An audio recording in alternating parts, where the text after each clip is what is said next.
Pourquoi Jésus pleure-t-il? Lazare a-t-il vraiment dormi pendant 4 jours? Et qu'est devenue Marie-Madeleine après la fin des évangiles? Ici, Two Disciples, on va chercher à comprendre les références bibliques de chaque épisode de The Chosen à travers des micro-détails.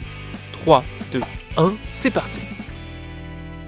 Dans la culture hébraïque, le lien entre sommeil et mort est profond. Lorsqu'on s'endort, on entre dans un état inconscient où, comme pour la mort, on ne sait pas si l'on se réveillera. Du sommeil, de la mort. Ces deux mots sont parfois interchangeables.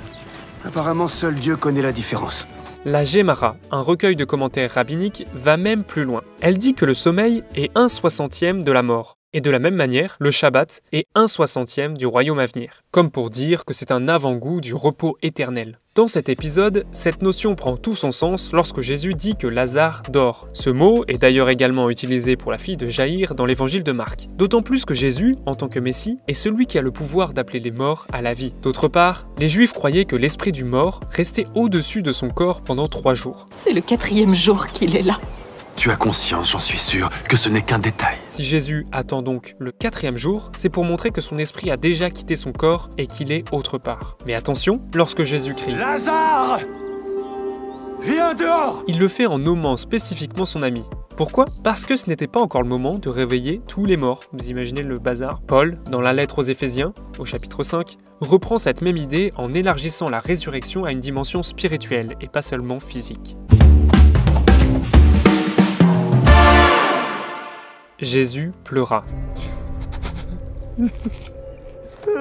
C'est l'un des versets les plus courts de la Bible. Sa portée spirituelle dépasse largement les 3 mots et 16 lettres grecques qui le composent. Le récit de l'évangéliste Jean révèle à la fois la divinité mais surtout l'humanité du Christ. Mais la question demeure. Pourquoi Jésus pleure-t-il alors qu'il s'apprête à ressusciter Lazare quelques instants plus tard? Cette question a intrigué les connaisseurs des Écritures à travers les siècles. Et plusieurs interprétations émergent. Jésus pleure peut-être simplement à cause de la douleur provoquée par la mort de son ami Lazare, qui est son ami d'enfance. Ou encore, Jésus pleure par compassion pour la douleur de Marthe et Marie, les sœurs de Lazare. Une autre possibilité est que Jésus pleure devant l'incompréhension des disciples et de la foule. Malgré les miracles, beaucoup ne croient pas encore pleinement en lui. Mais la raison la plus probable est peut-être que Jésus pleure en pensant à sa propre passion imminente. Comme le titre de l'épisode l'indique, la résurrection de Lazare est le dernier signe qui va conduire Jésus à être livré au grand prêtre. Et l'attitude qu'on voit de Judas, triomphant, exalté, déterminé, contraste encore plus avec ce que traverse Jésus, homme de douleur dont parlait le prophète Isaïe.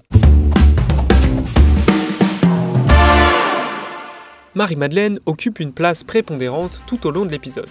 On la voit dès le début dans une grotte, car la tradition veut qu'elle y ait terminé sa vie, à la Sainte-Baume, dans le sud de la France. En cette fin de saison, une autre scène subtile est le regard de Marie-Madeleine vers le tombeau vide, qui préfigure les épisodes de la vie du Christ. On pourra le découvrir dans les épisodes suivants. Enfin, la discussion entre Jacques le mineur et Marie-Madeleine sur le psaume 12 préfigure la place de témoin de la résurrection de Marie-Madeleine. Regarde, réponds-moi, Seigneur mon Dieu.